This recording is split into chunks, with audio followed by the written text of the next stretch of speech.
Hai, Risat Big. Pada video kali ini kita akan membahas terkait tentang RPA atau Robotic Process Automation.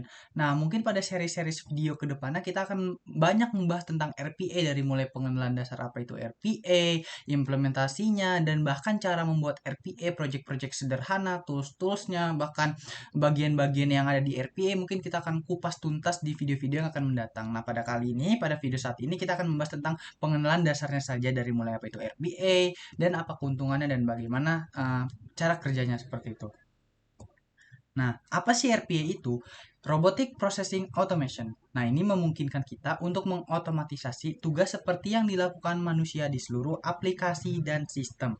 Nah, biasanya ini tugas yang sifatnya repetitif atau berulang sehingga mungkin bisa saja terjadi kesalahan yang disebabkan oleh manusia. Nah, dengan adanya RPA ini, kesalahan manusia atau yang diciptakan oleh manusia ini sangat minim karena sepenuhnya dijalankan oleh robot.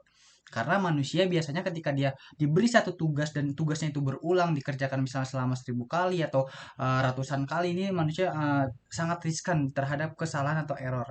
Nah, adanya RPA ini bukan semata-mata ingin menggantikan pekerjaan manusia, namun just another saving play and efficiency process. Nah, karena kelebihan manusia dibanding robot ialah pada sisi kreativitas dan inovasinya. Jadi jangan sampai teman-teman overthinking nih.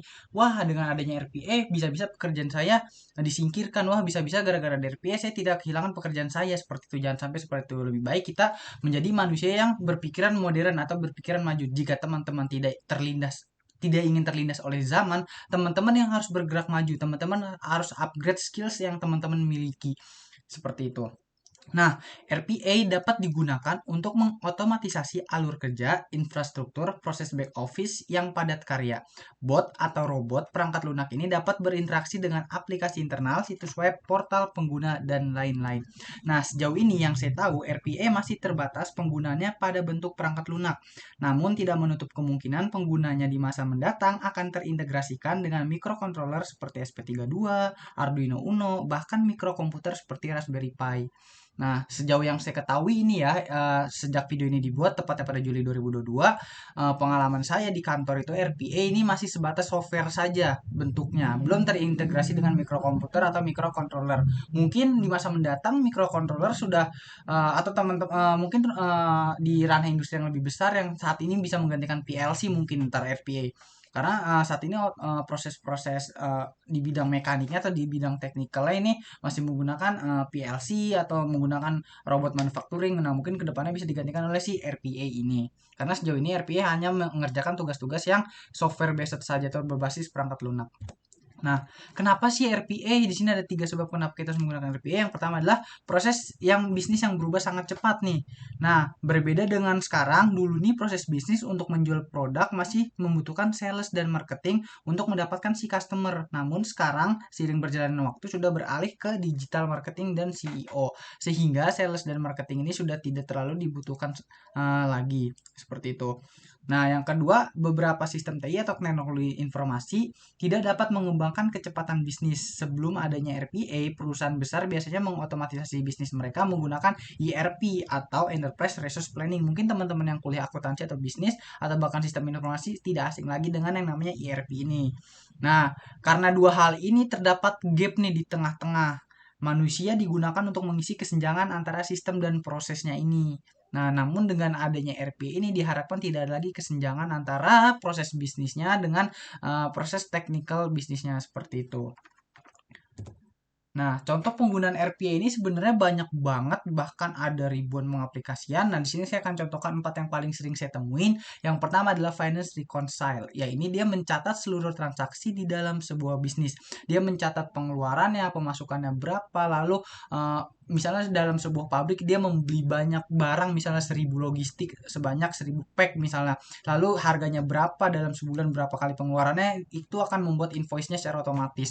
Kalau dulu mungkin kita masih input data manual seperti pemasukan bulan ini berapa di Excel, lalu masukin rumus-rumusnya dengan rumus-rumus ribetnya di Excel, itu secara manual, lalu dibuat grafiknya untuk menampilkan laporan bulanan, laporan triwulan, bahkan laporan tahunan gitu. Dan sekarang adanya si RPA ini dapat mengotomatisasi proses itu semua secara otomatis. Jadi sangat minim kesalahan karena prosesnya semuanya dilakukan oleh robot. Lalu ada automate payrollment, sorry. Nah, ini melakukan pembayaran otomatis seperti salary atau penggajian karyawan atau kebutuhan bisnis. Seperti yang saya bilang tadi, kalau dulu pabrik-pabrik membeli sesuatu invoice-nya masih ditulis secara manual atau menggunakan Excel seperti itu. Namun sekarang sudah secara otomatis menggunakan RPA, nanti akan dikirimkan ke email otomatis berapa pengeluaran pabrik ini dalam sebulan atau lain sebagainya. Bahkan kalau dulu gaji karyawan kita atau orang HR atau orang HR nih masih manual nih, kita masukin rekening karyawan nomor induk karyawannya berapa, dia berapa bulan kerja, cutinya berapa kali, lalu gajinya berapa, itu kita transfer secara manual, kita yang mengetik manual atau bahkan kita ke bank secara manual. Kalau sekarang sudah ada mobile banking ya, kita tinggal buka mobile banking, lalu kita buka, masukkan rekening karyawannya, tinggal diklik saja transfer gajinya. Itu hal-hal seperti itu masih minim sekali kesalahan, entah salah rekening, salah input gaji, atau bahkan salah pendataan cuti karyawan yang harusnya dia cuti 3 hari, tercatat cuti 2 hari atau dan lain sebagainya. Nah, dengan adanya RPA semuanya dapat dilakukan otomatis dan sangat tidak mungkin ada kesalahan karena semuanya dilakukan oleh robot. Nah, terus yang ketiga ada education administration. Ya, ini seperti otomasi administrasi pendidikan seperti validasi dokumen, absensi persuratan. Mungkin kalau teman-teman yang profesinya guru atau dosen, dulu kita dapat ketika ingin membuat RPS atau rencana pembelajaran semester itu masih membuat secara manual, lalu kita input secara manual, lalu membuat persuratan di sekolah, misalnya membuat TU, misalnya surat undangan ke orang tua murid atau surat-surat persuratan yang bersifat administratif atau pendataan siswanya ada berapa, itu masih secara manual menggunakan tangan, menggunakan Excel dan lain sebagainya. Sekarang sudah menggunakan RPA, teman-teman hanya klik tinggal run atau tinggal jalankan saja, lalu tugas-tugasnya akan dijalankan oleh robot secara otomatis dan secara berulang itu tanpa adanya kesalahan. Lalu robot trading. Nah, ini biasanya melakukan aktivitas trading otomatis seperti di trading saham atau trading di binary option seperti OctaveX dan lain sebagainya, atau bahkan trading cryptocurrency seperti di Binance dan platform-platform lainnya. Atau bahkan teman-teman yang dulu sempat viral, teman-teman mungkin pernah mendengar yang namanya bot Shopee atau robot Shopee. Ketika teman-teman ada flash sale, teman-teman baru scrolling atau baru refresh, tiba-tiba sudah tercheck out oleh orang, sudah habis produknya. Nah, itu bisa jadi orang tersebut menggunakan robot. Karena sangat dimungkinkan kita menciptakan robot seperti itu menggunakan RPA ini.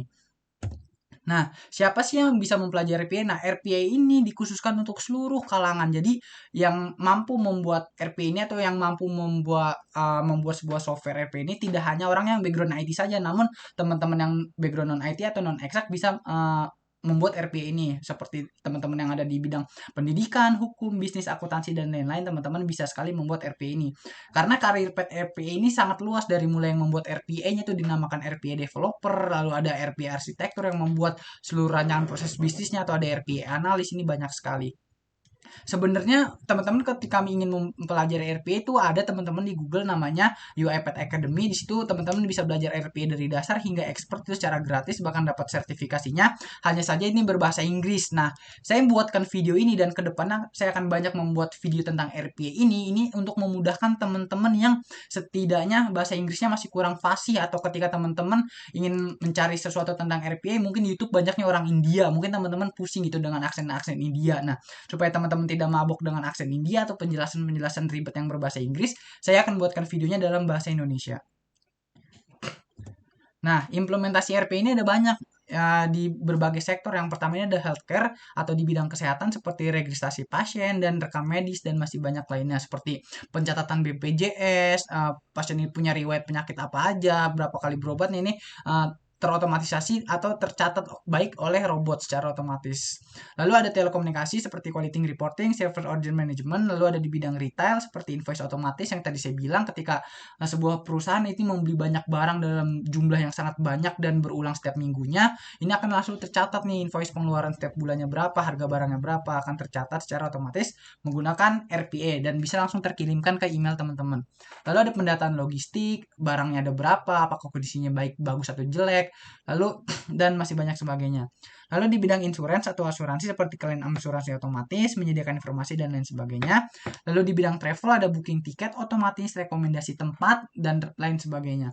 Lalu ada human resource seperti screen CV. Mungkin kalau dulu teman-teman HR ketika ingin melakukan screen CV harus secara manual, teman-teman buka email, dicek CV-nya, dia pendidikannya di mana dan sebagainya, lalu cocok atau tidak dengan kualifikasi teman-teman.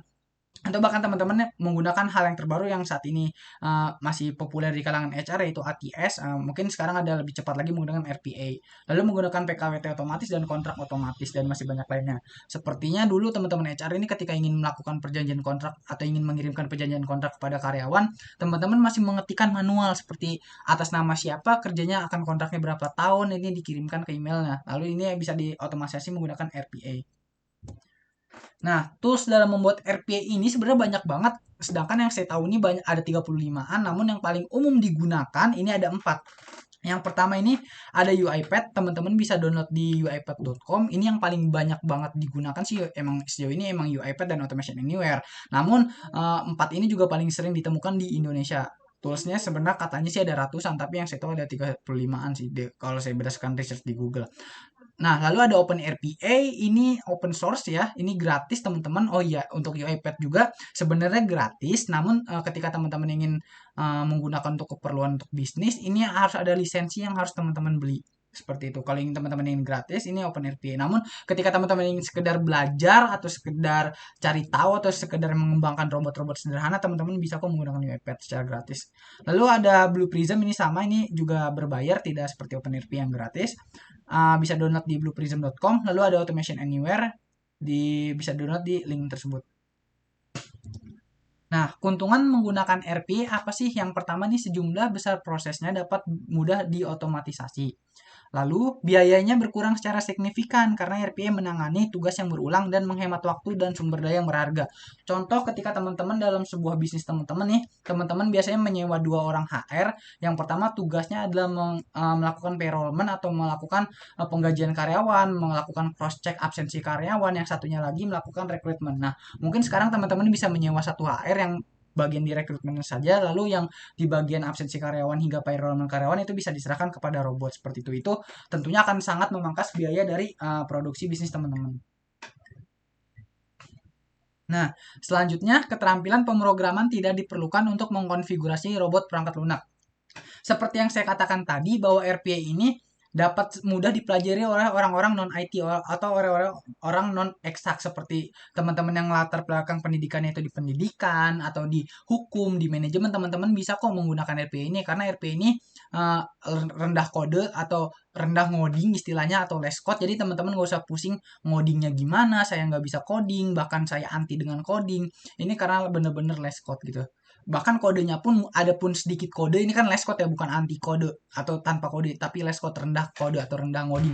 Tetap ada ngodingnya, tapi ini tidak serumit pemrograman pada umumnya.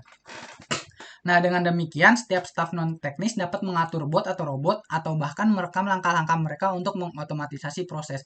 Nah, misalnya teman-teman males ngoding juga nih, bisa kok teman-teman contohin tugasnya ini sekali, teman-teman lakukan tugasnya sekali, lalu selebihnya akan dicontoh oleh robot. Jadi robot mengamati dulu apa yang teman-teman lakukan. Misalnya teman-teman melakukan sebuah pekerjaan nih, nah robot nih nyimak dulu nih, robot ini yang ngeliatin dulu apa aja sih yang teman-teman lakukan, lalu robot tersebut merekam, lalu akan melakukan seperti yang teman-teman lakukan, seperti itu. Lalu ada efisiensi waktu, meminimalisir kesalahan yang ditimbulkan manusia serta mudahnya dikembangkan. Nah, kadang-kali kita ketika dikasih satu pekerjaan dan pekerjaan itu dilakukan secara berulang, kita akan mencapai di mana titik jenuh kita. Sehingga itu akan menurunkan konsentrasi kita. Sehingga kita kurang fokus, sehingga akan menimbulkan kesalahan seperti kesalahan pada input data, typo, atau lain sebagainya, seperti itu. Nah, keunggulan RPA di dalam otomatisasi bisnis ini adalah yang pertama, penggunaan RPA bisa membuat penyelesaian tugas menjadi lebih efisien karena robot dapat mengerjakan tugas lebih cepat dan tepat daripada manusia. RPA dapat merancang sebuah robot yang bisa meniru aktivitas manusia dengan cara yang tidak begitu kompleks atau low code environment. Ini seperti yang saya katakan tadi, teman-teman contohin dulu apa yang teman-teman ingin lakukan, lalu robot akan meniru yang teman-teman lakukan. Nah, RPA bisa membantu pekerja menjadi lebih produktif karena robot dapat mengerjakan pekerjaan yang bersifat repetitif, sehingga pekerjaan bisa fokus untuk mengerjakan tugas yang lainnya. Nah, saya tekankan sekali lagi, teman-teman jangan sampai punya pola pikiran seperti ini. Wah, dengan adanya RPA saya bisa tersingkir. wah saya bisa kehilangan pekerjaan saya. Tidak seperti itu. Kita ini manusia memiliki kelebihan, ya ini kita memiliki inovasi dan kreativitas. Jadi daripada teman-teman overthinking terhadap hal tersebut, lebih baik teman-teman upgrading skills teman-teman. Teman-teman harus mengupgrade kemampuan teman-teman di masa mendatang. Karena ketika kita tidak mau belajar, kita akan terlindas oleh zaman. Zaman selalu berubah gitu. Contohnya seperti dulu tukang ojek, sekarang udah tergantikan oleh ojol. Bahkan sekarang banyak pekerjaan-pekerjaan baru seperti UI UX atau content creator, yang mana pekerjaan-pekerjaan tersebut dulu ini nggak ada seperti itu. Nah, lanjut, RPA ini juga bisa menghilangkan rasa bosan akibat pekerjaan yang bersifat repetitif, sehingga pekerja bisa fokus mengerjakan tugas-tugas yang membutuhkan kreativitas serta tugas-tugas yang membutuhkan human decision. Nah, tipe robot pada RPA ini ada dua. Yang pertama ada attended dan unattended. Nah, attended ini robot yang berkolaborasi langsung dengan manusia atau pekerja dalam menyelesaikan tugas-tugas yang diberikan. Jadi, robot RPA yang sifatnya yang tipenya attended ini masih melibatkan manusia teman-teman, seperti tugasnya manusia mungkin di situ sebagai yang menginput datanya, mendownload datanya atau lain sebagainya, sedangkan sisanya dikerjakan oleh robot. Nah, ada juga yang tipenya unattended. Jadi ini tanpa campur tangan manusia. Jadi teman-teman tinggal klik start robot dan robot itu akan bekerja sesuai dengan teks yang teman-teman berikan itu secara otomatis dan secara 24 jam tanpa henti, tanpa didampingi oleh manusia atau stand alone. Ini untuk tipe robot yang unattended. Nah, untuk contohnya akan saya berikan contoh sederhana penggunaan robot dari RPA ini. Penggunaan contoh sederhananya kita akan menggunakan UiPath Studio. Sebenarnya di sini juga ada OpenRPA. Nah, ini aplikasinya seperti ini, OpenRPA. Ini mirip sekali dengan UiPath. Kita akan mencontohkan dengan UiPath lebih dahulu. Nah, mungkin kedepannya akan saya jelaskan video-video tentang UiPath. Tadi ada OpenRPA juga, ada Blue Prism dan lain sebagainya. Dan mungkin teman-teman juga bingung nih toolsnya nih. Seperti ini tombol apa, bagaimana cara mendownloadnya, terus spesifikasi minimum komputernya harus seperti apa. Ini nanti akan saya jelaskan di video-video terpisah. Oke, dan pada video kali ini saya akan mencontohkan contoh sederhananya yang paling sederhana sekali dari penggunaan RPA ini. Nah, sebenarnya untuk menggunakan RPA ini ada yang namanya Orchestra atau UiPath Assistant. Jadi saya tidak harus membuka aplikasinya atau aplikasi ini. Saya tinggal cukup klik start saja, ada tombol startnya. Nanti robot akan berjalan. Namun untuk mudah memahaminya, saya harus membuka studionya ini. Nah, studio ini seperti IDE-nya teman-teman. Mungkin teman-teman yang latar belakangnya IT mungkin sudah tidak asing lagi dengan IDE atau Integrated Development Environment seperti VS Code atau mungkin Atom dan lain sebagainya untuk membuat coding. Nah, ini untuk membuat coding si UI RPA-nya ini ada di sini. Oke. Nah, di sini saya akan mencontohkan robot yang mampu mencari artikel terbaru. Nah, artikel terbarunya tentang RPA. Jadi, nanti robot akan membuka Google Scholar, lalu dia akan mengetikkan RPA, kata kunci RPA, lalu robot akan melakukan enter, lalu robot akan melakukan penelitian terbaru di tahun 2022 dan menampilkan hasil penelitiannya. Dan robot akan menampilkan pesan artikel ditemukan selamat browsing, lalu robot akan menutup si Google Chrome-nya tadi atau open browser-nya tadi. Ini adalah contoh yang paling sederhana. Coba kita run. Nah, ini robot sudah mulai jalan. Ada tanda logo hijau di sebelah kanan bawah. Ini semuanya dari mulai mengetikkan, membuka browser, ini tidak ada campur tangan saya diam. Yang ngeklik enternya, ngeklik mouse-nya ini pun bukan saya, ini melainkan dijalankan oleh robot sepenuhnya. Jadi tugas kita hanya monitoring saja, melihat robot ini kerja seperti itu. Ini adalah contoh dari sederhana penggunaan robotnya. Seperti itu. Nah, ketika sudah oke, dia akan menghilang. Nah, ini lihat, execution ended in ini. Hanya butuh 23 detik saja. Mungkin ketika kita mengerjakan secara manual, buka open browser, ketik RPA, enter, lalu cari penelitian terbaru di tahun 2022, ini mungkin akan memakan waktu sekitar kurang lebih mungkin lebih lama daripada yang dijalankan oleh robot seperti itu. Nah, robot ini efisiensi dalam hal waktu. Nah, bagaimana? Mudah bukan? Sudah paham tentang apa itu RPA? Nah, ketika ada teman-teman hal yang ingin didiskusikan, teman-teman bisa mencantumkan pertanyaan di kolom komentar. Jangan lupa like and subscribe. Terima kasih.